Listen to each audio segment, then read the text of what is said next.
सीधे रुक करते लखीमपुर खीरी का सीएम योगी क्या कुछ कह रहे हैं, सुनते हैं।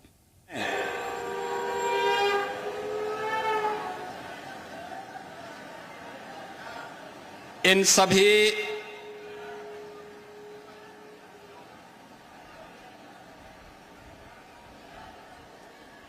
बांग्लादेश से विस्थापित हुए परिवारों के पुनर्वास के लिए भौमिक अधिकार और शासन की योजना का लाभ उन्हें प्रदान करने के लिए आयोजित आज के समारोह के साथ ही मोहम्मदी, धौरहरा, कस्ता और सदर विधानसभा क्षेत्र से जुड़े हुए विकास परियोजनाओं के लोकार्पण और शिलान्यास के लिए आयोजित समारोह में उत्तर प्रदेश सरकार में मंत्रिमंडल के मेरे सहयोगी प्रभारी मंत्री लखीमपुर खीरी श्री नितिन अग्रवाल जी, प्रदेश सरकार के पर्यावरण और वन मंत्री श्री अरुण कुमार सक्सेना जी, लोकप्रिय विधायक मोहम्मदी श्री लोकेंद्र प्रताप सिंह जी, मान्य विधायक धौरहरा श्री विनोद शंकर अवस्थी जी, मान्य विधायक कस्ता श्री सौरभ सिंह सोनो जी, मान्य विधायक सदर श्री योगेश वर्मा जी, विधान परिषद के सदस्य अनूप गुप्ता जी, पूर्व केंद्रीय मंत्री श्रीमती कृष्णा राज जी, भारतीय जनता पार्टी के क्षेत्रीय अध्यक्ष श्री कमलेश मिश्रा जी, नगर पालिका परिषद मोहम्मदी के अध्यक्ष श्री संदीप मेहलोत्रा जी, नगर पंचायत मैलानी के अध्यक्ष श्रीमती कीर्ति माहेश्वरी जी, ब्लॉक प्रमुख श्री महेंद्र कुमार वाजपेयी जी, विजय कुमार शुक्ला जी, मंच पर उपस्थित भारतीय जनता पार्टी और अन्य सहयोगी दलों के सभी पदाधिकारीगण, उपस्थित बहनों और भाइयों, भारतीय परंपरा में धर्म की जो व्याख्या की गई है बहुत सहज और सरल है। परहित सरसी धर्म नहीं भाई, और उसको जीवन में अंगीकार करने के उद्देश्य से ही डबल इंजन की ये भारतीय जनता पार्टी की सरकार लगातार पिछले 9 वर्षों से प्रधानमंत्री मोदी जी के मार्गदर्शन और उनके यशस्वी नेतृत्व में आज उसी अभियान को लेकर के चल रही है। और उसी क्रम में आज मुझे लखीमपुर खीरी जनपद के अंदर अभी कुछ देर पहले मैं पलिया में था, वहां पर लगभग 7,000 परिवारों को यानी 35,000 की आबादी को आज उनका भौमिक अधिकार दिया गया है और आज 1,000 परिवारों को इस मोहम्मदी में भी ये भौमिक अधिकार उपलब्ध कराया जा रहा है। पलिया में हम कार्यक्रम में थे।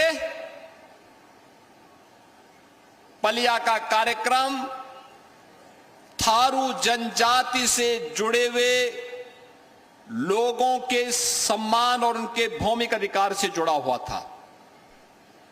आप याद करिए 4,356 थारू परिवार कभी उन्हें भौमिक अधिकार नहीं मिल पाया। वे भारत की आजादी के आंदोलन में मुगल आक्रांताओं से जूझते हुए महाराणा प्रताप की सेना का हिस्सा बनते हुए लड़ते रहे और अंत में यहां ठौर ठिकाना मिला तो कभी मालिकाना अधिकार स्वतंत्र भारत में भी नहीं मिल पाया। पहली बार इतिहास में जो थारू महाराणा प्रताप को अपना पूर्वज मानते हैं, शौर्य और पराक्रम के लिए स्वदेश और स्वाभिमान क्या होना चाहिए देश का, उन थारू जनजाति के लोगों को महाराणा सांगा की पावन जयंती के एक दिन पहले आज हम लोगों ने भौमिक अधिकार उसी पलिया में जाकर के उपलब्ध कराया है, चंदन चौकी में जाकर के उपलब्ध करवाया है।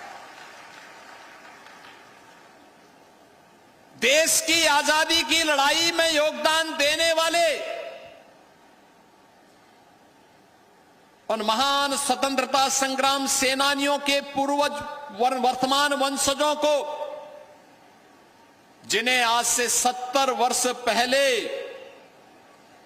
तत्कालीन सरकार ने बसाया तो था लेकिन कभी उनको अधिकार नहीं दिया।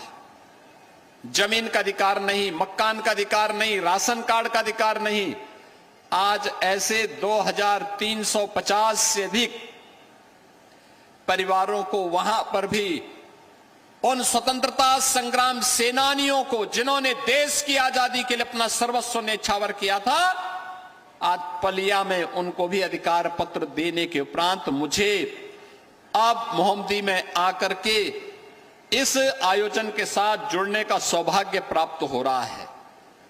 यह योजना है बांग्लादेश से 1947 और 1971 में आए हुए परिवारों को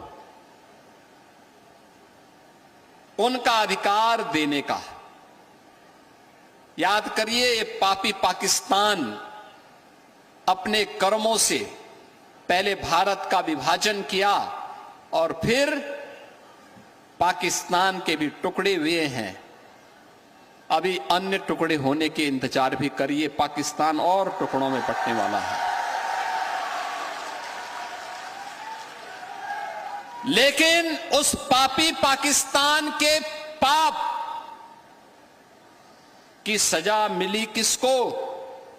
वहां रह रहे हिंदुओं को, सिखों को, बौद्धों को, जैनियों को, सिखों को, पारसियों को, ईसाइयों को, क्योंकि उनके यहां किसी अन्य जाति के लिए कोई अस्तित्व नहीं है। और आज मैं कह सकता हूं 1947 और 1971 की उस विभाजन और उस त्रासदी के उपरांत जो लोग विस्थापित होकर के दर दर की ठोकर खाते हुए यहां पर बसे थे, ऐसे 1000 से अधिक परिवारों को आज यहां पर भौमिक अधिकार देते हुए मुझे गौरव की अनुभूति हो रही है कि आज इन बंगाली बंधुओं को उनका अधिकार हम उपलब्ध करवा रहे हैं। आप देखो पाप किस हद तक बोलता है। जिस बांग्लादेश ने इन्हें ठुकराया, जिस पाकिस्तान के पाप के कारण इन पर अत्याचार हुआ था, उस बांग्लादेश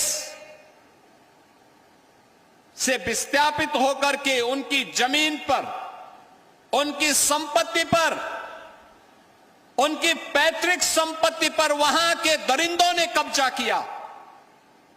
और कांग्रेस का पाप देखो, आपका अधिकार तो लिया, आपसे वोट तो लेते रहे, लेकिन कभी आपको मालिकाना अधिकार नहीं दिया। आपकी पहचान छुपाने के लिए गांव का नाम भी मियापुर रख दिया। आप सोचो, एक भी मियां नहीं, लेकिन नाम मियापुर। अब ये मियापुर नहीं रहेगा, अब बांग्लादेश से आए हुए इन बंदों की इस बस्ती का नाम रविंद्र नगर होगा। रविंद्र नगर, गुरुदेव रविंद्र।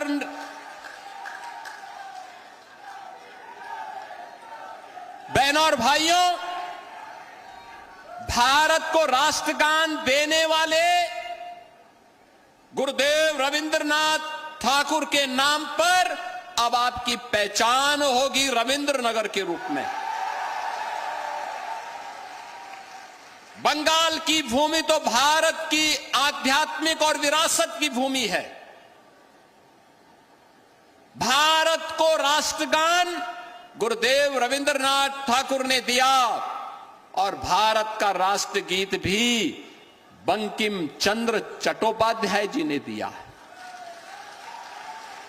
यह वर्ष राष्ट्रगीत वंदे मातरम के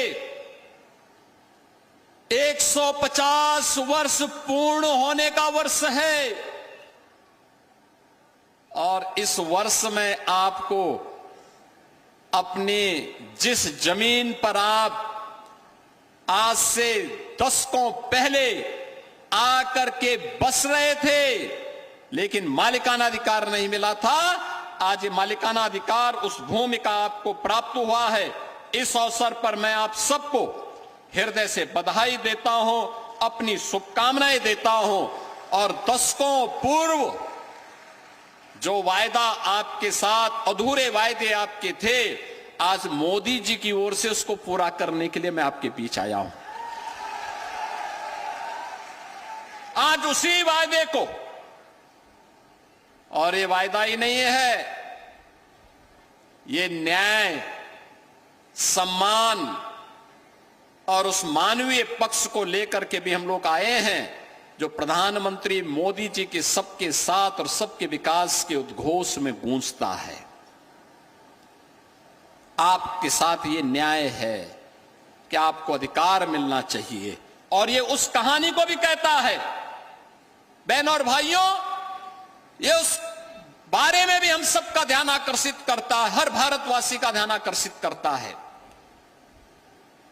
याद करिए, बांग्लादेश में हिंदू प्रताड़ित होता है, सिख प्रताड़ित होता है, बौद्ध प्रताड़ित होता है, जैनी प्रताड़ित होता है। उसकी आस और उसका विश्वास भारत की तरफ होता है, वो भारत की तरफ देखता है। भारत उसको न्याय देगा, भारत उसके साथ खड़ा होगा।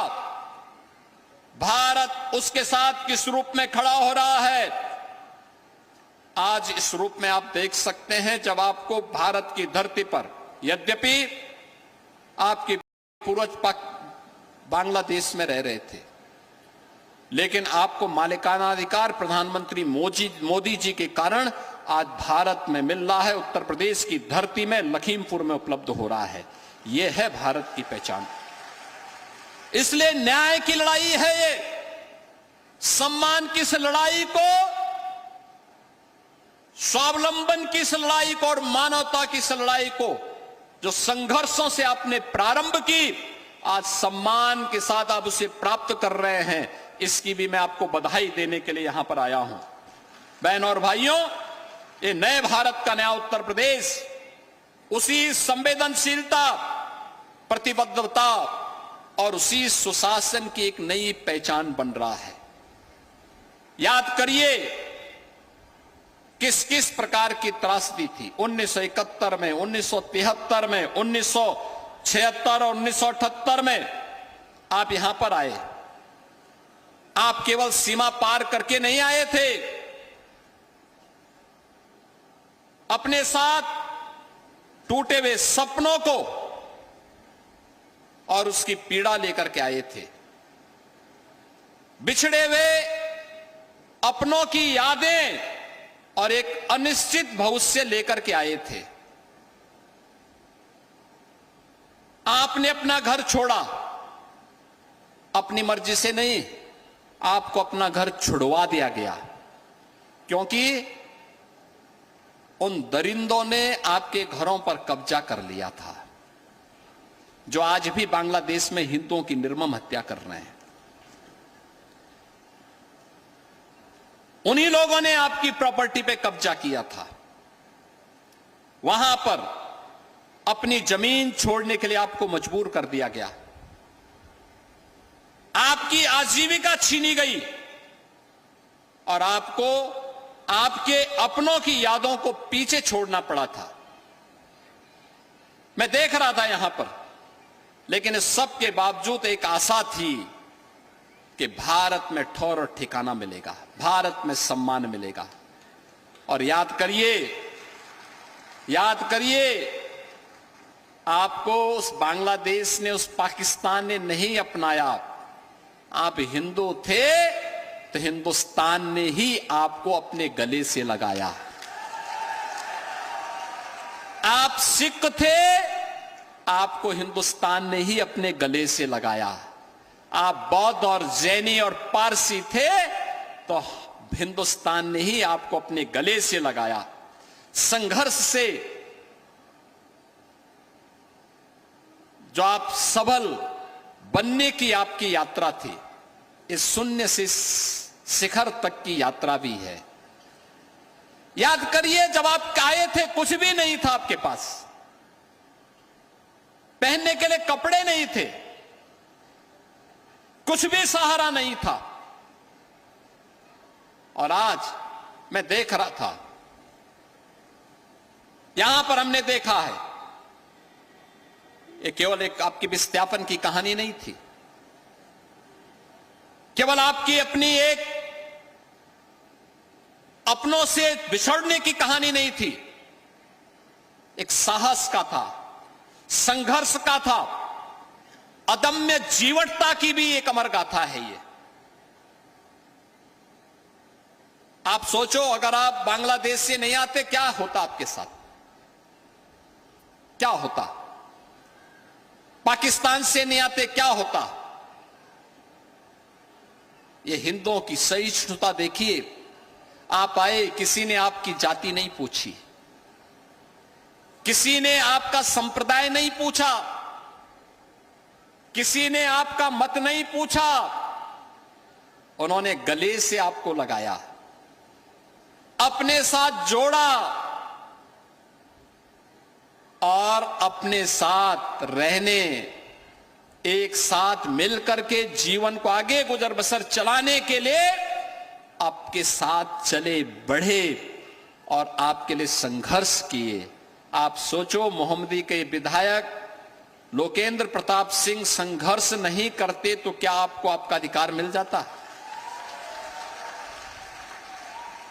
नहीं मिल पाता। वायदे लोग करते हैं, वे अधूरे वायदे कांग्रेस ने किए होंगे, समाजवादी पार्टी ने किए होंगे। ये विभाजन की त्रासदी 1947 में क्यों आई? इसलिए आई थी बहनों और भाइयों, क्योंकि हम विभाजित थे, बटे हुए थे। और आज भी मैं कहता हूं कि जातीय विभाजन में बांटने का पाप जो भी करता है,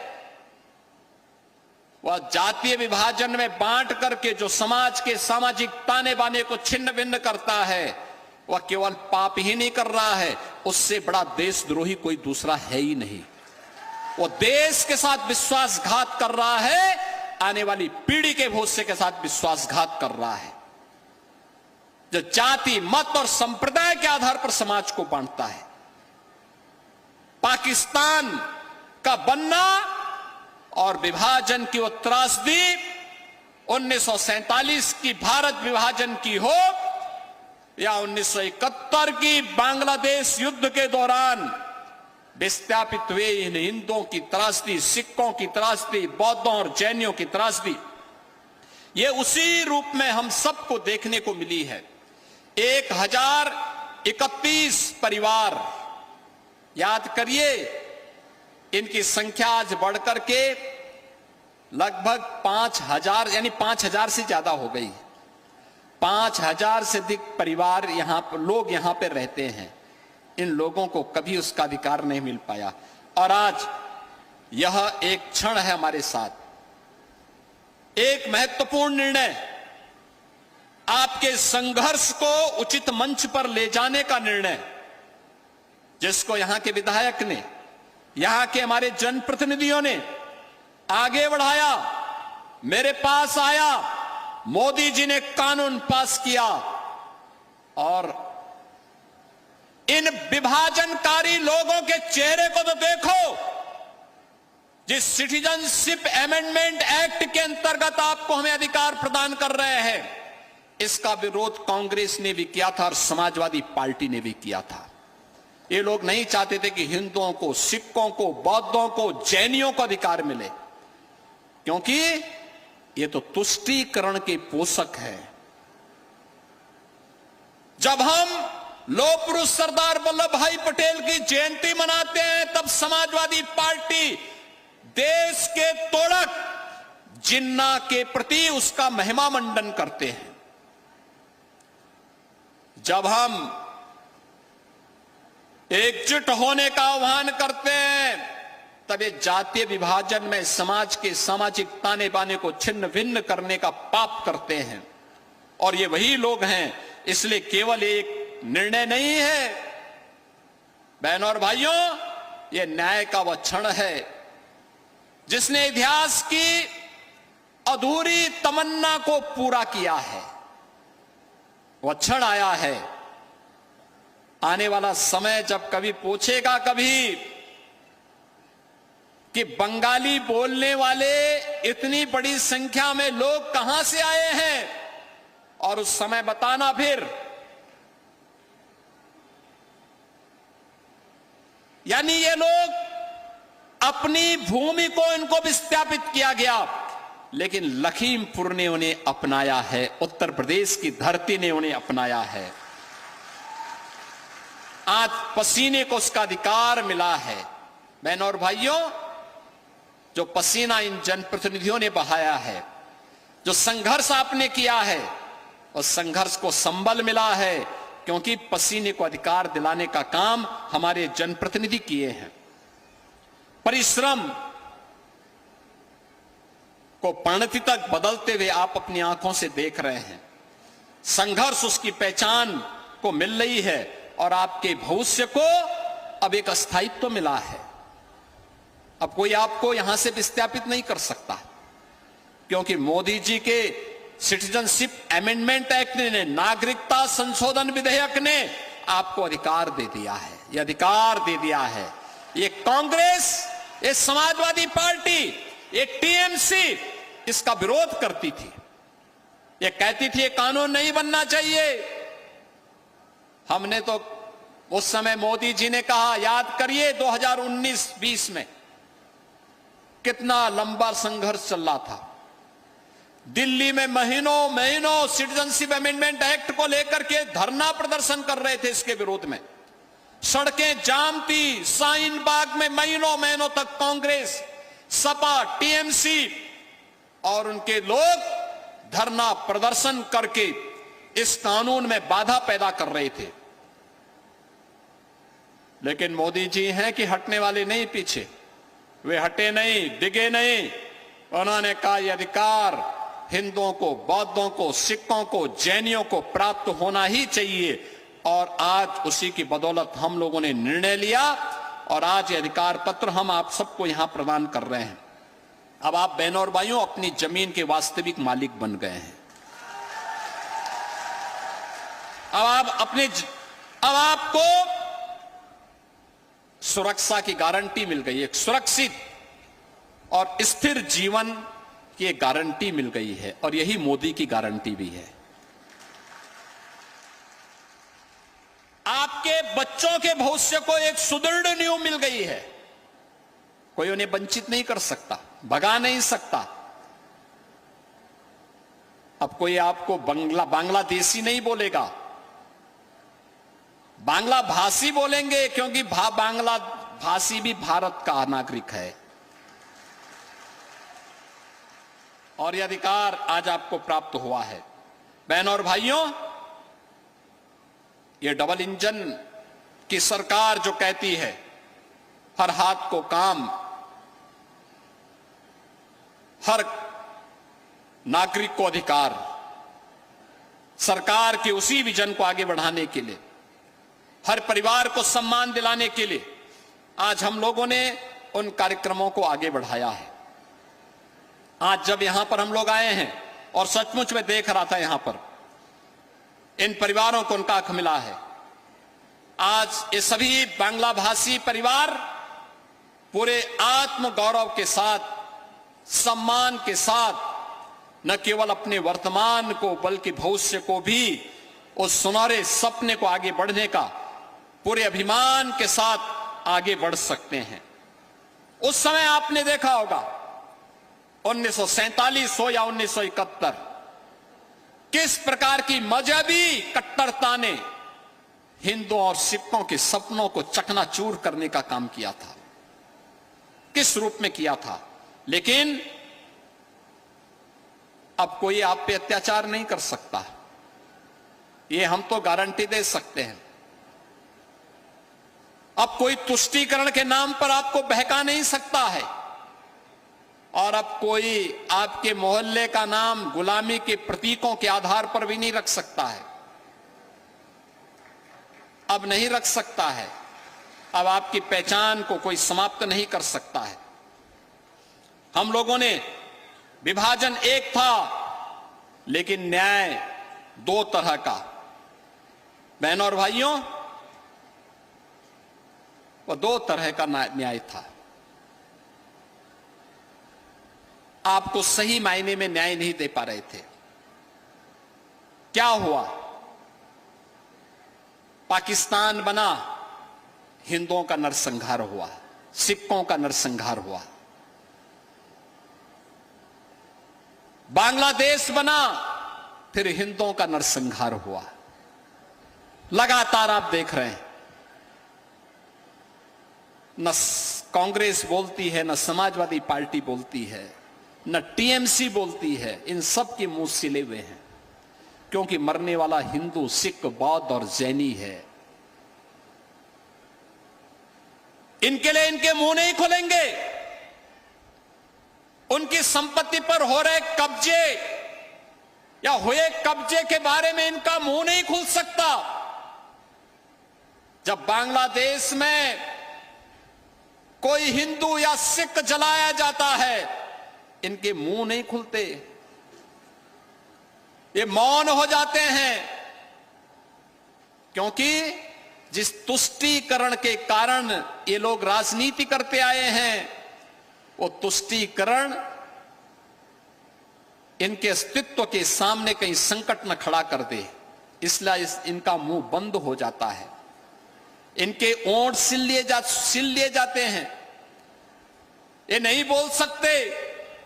इसीलिए सिटीजनशिप अमेंडमेंट एक्ट का ये लोग विरोध करते हैं, हिंदू समाज को आपस में बांटते हैं, जाति के नाम पर, मत और संप्रदाय के आधार पर, क्षेत्र और भाषा के आधार पर।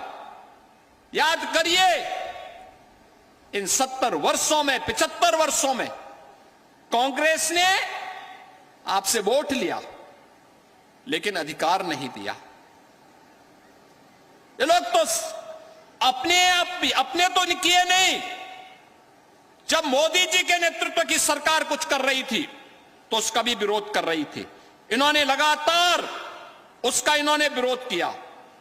लेकिन अब हम कह सकते हैं कि दशकों पहले जो चुप्पी थी, डबल इंजन की सरकार के सामने वो चुप्पी टूटी है। सीए का कानून बना है। कोरोना को परास्त करने के बाद अब हम आए हैं आपको आपका अधिकार दिलाने के लिए, और ये अधिकार की वही यात्रा है।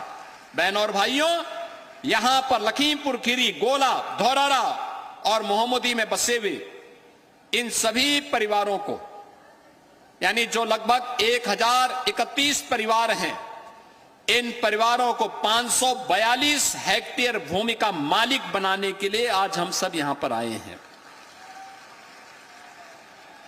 और इसी प्रकार से पीलीभीत, लखीमपुर खीरी, रामपुर, बिजनौर, ये 4 जनपद हैं। इन 4 जनपदों में संख्या बताऊं कितने बांग्लादेशी हैं? कितने बांग्लादेश से आए हुए विस्थापित हिंदू हैं और सिख हैं? इनकी संख्या है लगभग 65,000। और इन सब को हमारी सरकार ने तय किया है कि इनको मालिकाना अधिकार हम देंगे। इन सभी हिंदू, सिख, बौद्ध और जैनियों को इनको अधिकार यहां पर दिया जाएगा। बहनों और भाइयों, भारत के इतिहास में पहली बार इतने व्यापक पैमाने पर भौमिक अधिकार किसी सरकार के द्वारा उपलब्ध करवाए जा रहे हैं। और ये भौमिक अधिकार ही नहीं,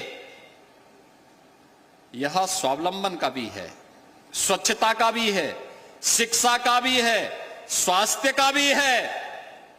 क्योंकि अब ये रविंद्रनगर तो पहले ही इसने अपनी एक नई कहानी लिखी है, और वह कहानी लिखी है गांव के संविलियन विद्यालय की तस्वीर लखनऊ के हमारे अमोसी एयरपोर्ट पे भी टंगी हुई है। लखनऊ का हमारा अमोसी एयरपोर्ट स्वच्छ भारत मिशन के अंतर्गत गांव के प्रधान को केंद्र सरकार से पुरस्कार मिला है। मैं भी विद्यालय का निरीक्षण भी करने वाला हूं। जो लोग बिना पहचान के आए थे, याद करिए, आपको पाकिस्तान के पाप के कारण बांग्लादेश से बिना पहचान के आना पड़ा था। कांग्रेस ने आपको पहचान नहीं दी, सपा को फुर्सत नहीं थी, क्योंकि सपा की पहचान तो केवल सेफई से है। उनके अलावा प्रदेश उनका अपना नहीं होता। लेकिन आज आप पूरे उत्तर प्रदेश की पहचान बन रहे हैं, पूरे भारत की पहचान बन रहे हैं। बहनों और भाइयों, विकास का मतलब केवल सड़क पुल बनाना नहीं, बल्कि समाज के अंतिम पायदान पर बैठे हुए व्यक्ति को भी योजना का लाभ प्रदान करना है। और यही तो हमारी डबल इंजन की सरकार कर रही है। आज यहां पे हर गरीब के पास प्रधानमंत्री आवास योजना या मुख्यमंत्री आवास योजना का लाभ मिला है, और जिसको नहीं मिला है उसको हम उपलब्ध करवाएंगे। हर घर में शौचालय बना है, हर बस्ती में बिजली पहुंची है, हर घर तक नल पहुंचाने के संकल्प के साथ हम आगे बढ़े हैं। हर बच्चे को स्कूल भेजना है, और हर बच्चे के बदन में जो कपड़े हैं, उनके बॉडी में जो यूनिफॉर्म है, उत्तर प्रदेश सरकार के द्वारा प्रदत्त 2 uniform, bag, books, shoes, socks, sweater उन बच्चों के पास आज है। हर बच्चा स्कूल जाएगा, और उस अभियान के साथ हम इन कार्यक्रमों को लेकर के काम कर रहे हैं। और आज उन्हीं भाव के साथ हम लोग आज यहां पे 417 करोड़ रुपए की इन 4 विधानसभाओं की परियोजनाओं को लेकर के भी यहां पर आए हैं। मैंने जो 4 विधानसभाएं यहां पर पहले गिनी थी, यहां पर मोहम्मदी है, धौरहरा है, कस्ता है, सदर है, इन चारों विधानसभाओं के 417 करोड़ रुपए की परियोजनाओं का लोकार्पण और शिलान्यास भी हुआ है। फरवरी 25 में भी मैं आया था, तब मैंने यहां पर 1622 करोड़ रुपए की परियोजनाओं का लोकार्पण और शिलान्यास किया था। बहनों और भाइयों, आज हमारा लखीमपुर जनपद, यह लखीमपुर जनपद इसलिए लखीमपुर बना क्योंकि वो सबको अपने साथ जोड़ता है। प्रदेश का भौगोलिक दृष्टि से, कृषि खेती किसानी की दृष्टि से सबसे बड़ा जनपद है। और वास्तविक नाम इसका क्या है? लक्ष्मीपुर। ये लक्ष्मीपुर है जो सबका पेट भर देता है, सबकी समृद्धि का मार्ग प्रशस्त कर देता है। आज क्या नहीं है आपके पास? हमने बांग्लादेश से विस्थापित किए गए इन हिंदू और सिखों को आज उनका अधिकार दे दिया, उनका मालिकाना अधिकार। और अब तो लखीमपुर खीरी की पहचान देवादिदेव महादेव भगवान भोलेनाथ का छोटी काशी, काशी विश्वनाथ की तर्ज पर, काशी विश्वनाथ धाम की तर्ज पर एक कॉरिडोर में विकसित हो रहा है। सरकार ने पैसा दे दिया है, 65% काम हो गया है। इस वर्ष कार्य पूरा हो जाएगा, पूरा होगा। नए पर्यटन की संभावनाएं, रोजगार की संभावनाएं बढ़ेंगे। भारत की पहली पीएलए यूनिट, ऐसा प्लास्टिक यहां बन रहा है जो प्रदूषण नहीं करेगा, बल्कि उस प्लास्टिक को जब यूज करने के बाद आप भेजेंगे, फेंकेंगे, मिट्टी के संपर्क में आएगा, 2-3 महीने के अंदर वो डिसॉल्व हो जाएगा, कागज की तरह गल जाएगा, मिट्टी का पार्ट हो जाएगा, प्रदूषण नहीं करेगा। पहली यूनिट आपके इसी जिले में लग रही है, वह यूनिट भी इस वर्ष तक कंप्लीट हो जाएगी। याद करिए, पिछली सरकारें पहचान का संकट खड़ा करती थी, हर जिले में एक गुंडे या माफिया को पालती थी। वे माफिया और गुंडे ही पिछली सरकारों की पहचान थी। पर्व के पहले उपद्रव, उत्सव नहीं, उत्साह ठंडा पड़ जाता तब पिछली सरकारों के समय, क्योंकि कर्फ्यू, दंगे, गुंडे, माफिया उनकी पहचान थी। संकट खड़ा होता था नौजवान के सामने, रोजगार की तलाश में भटकने वाले नागरिकों के सामने, देश के अंदर जाने वाले श्रद्धालुओं के सामने। लेकिन आज मैं कह सकता हूं, अब 1 डिस्ट्रिक्ट 1 माफिया नहीं, 1 डिस्ट्रिक्ट 1 गुंडा नहीं, 1 डिस्ट्रिक्ट 1 मेडिकल कॉलेज है आपका। 1 डिस्ट्रिक्ट 1 मेडिकल कॉलेज। लखीमपुर में भी एक मेडिकल कॉलेज बन गया है। लखीमपुर में पीएलए यूनिट लग गई। लखीमपुर में गोला गोकर्णनाथ में भव्य कॉरिडोर का निर्माण हो रहा है, और लखीमपुर खीरी में अब एयरपोर्ट का निर्माण भी हम तेजी के साथ आगे बढ़ा रहे हैं। दुधवा नेशनल पार्क तेजी के साथ पर्यटकों को अपनी ओर आकर्षित कर रहा है। बाढ़ की समस्या का स्थायी समाधान करने की दिशा में सरकार आगे बढ़ी है। और बहनों और भाइयों, अब लखीमपुर खीरी को 1 डिस्ट्रिक्ट 1 मेडिकल कॉलेज के साथ साथ 1 डिस्ट्रिक्ट 1 प्रोडक्ट, और उत्तर प्रदेश की पहचान बन रही है 1 डिस्ट्रिक्ट 1 कुजीन की भी योजना। आप यहां पे देश के अंदर अच्छी संख्या में मेल्था की भी खेती करते हैं। ये तो बहुत उर्वरा भूमि में, यहां तो पर्याप्त गन्ना पैदा होता है, मेल्था पैदा होता है, धान और गेहूं भी पैदा होता है। हमारी सरकार ने तय किया है, अभी हाल ही में अतिवृष्टि, ओलावृष्टि के कारण अन्नदाता किसानों को नुकसान पहुंचा है। मैंने हर जिला प्रशासन से कहा है, जल्दी सर्वे करो।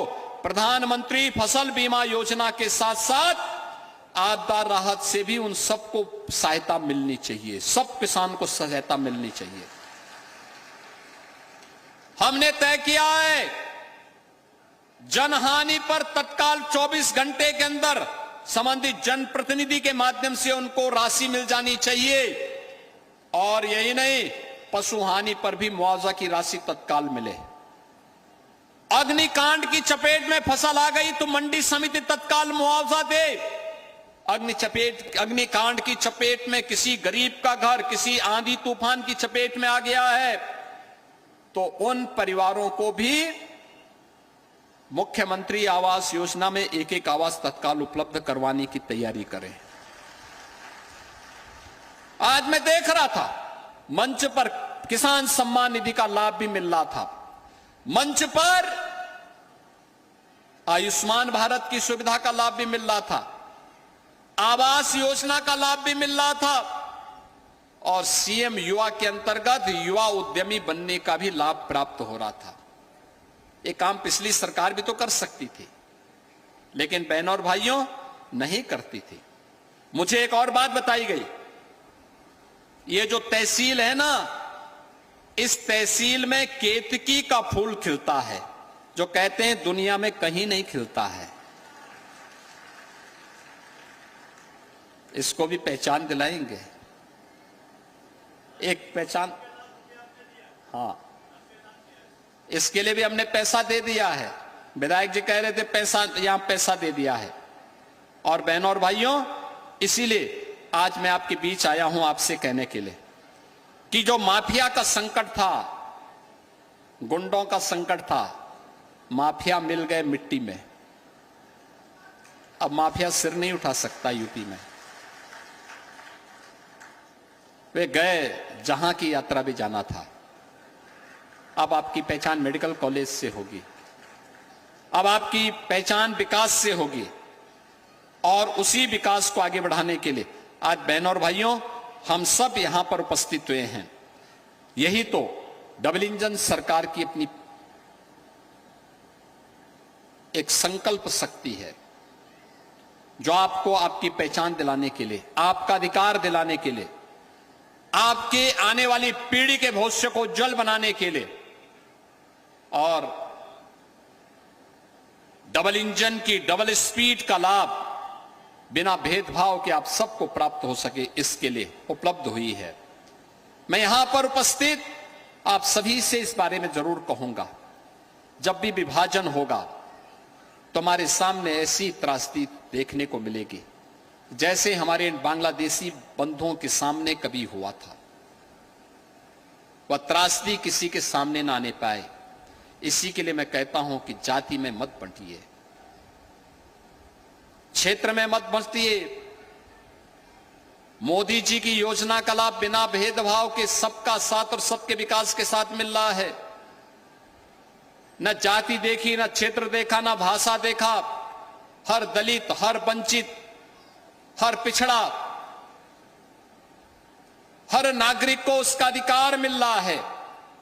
लेकिन विभाजनकारी ताकतें लगातार शरारत कर रही हैं, क्योंकि आपके विभाजन में ही उनकी राजनीति और उनके गुंडों को फलने फूलने का अवसर प्राप्त होता है। उन गुंडों से जो मुक्ति मिली है, उन दंगों से जो मुक्ति मिली है, उसको फिर से पनपने मत देना।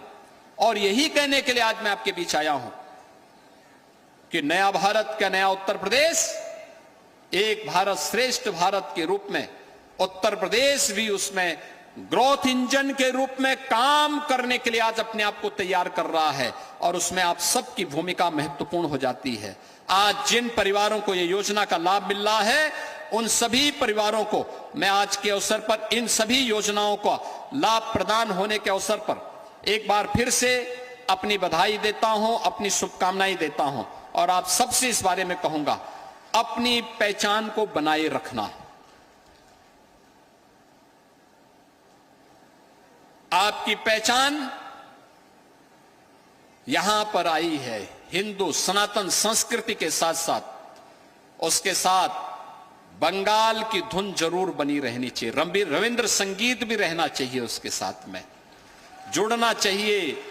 बंकिम चंद्र चट्टोपाध्याय के राष्ट्रगीत की धुन और आनंद मठ की वह संकल्प शक्ति भी उसके साथ जुड़ी रहनी चाहिए, जिन्होंने राष्ट्रगीत के साथ जोड़ा था।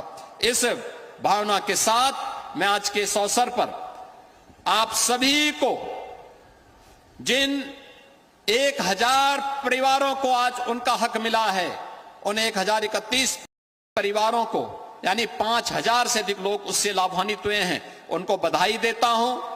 मंचस्थ जितने हमारे जनप्रतिनिधि हैं, 417 करोड़ रुपए की इन परियोजनाओं के लिए, उन सभी को मैं हृदय से बधाई देते हुए लखीमपुर खीरी वासियों का अभिनंदन करता हूं और विश्वास करता हूं कि विरासत और विकास की ये योजना अनवरत बिना रुके, बिना डिगे, बिना झुके आगे बढ़ती रहेगी। आप सबके प्रति मेरी मंगलमय शुभकामनाएं हैं। धन्यवाद। जय हिंद, जय जय श्री राम।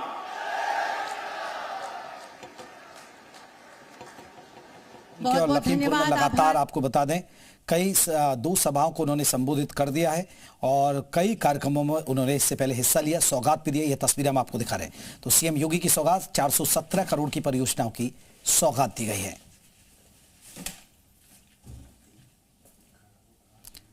और बच्चों से आप देखिए, पीएम श्री के बच्चे हैं, अब उनसे मुलाकात करते हुए आप रहे हैं।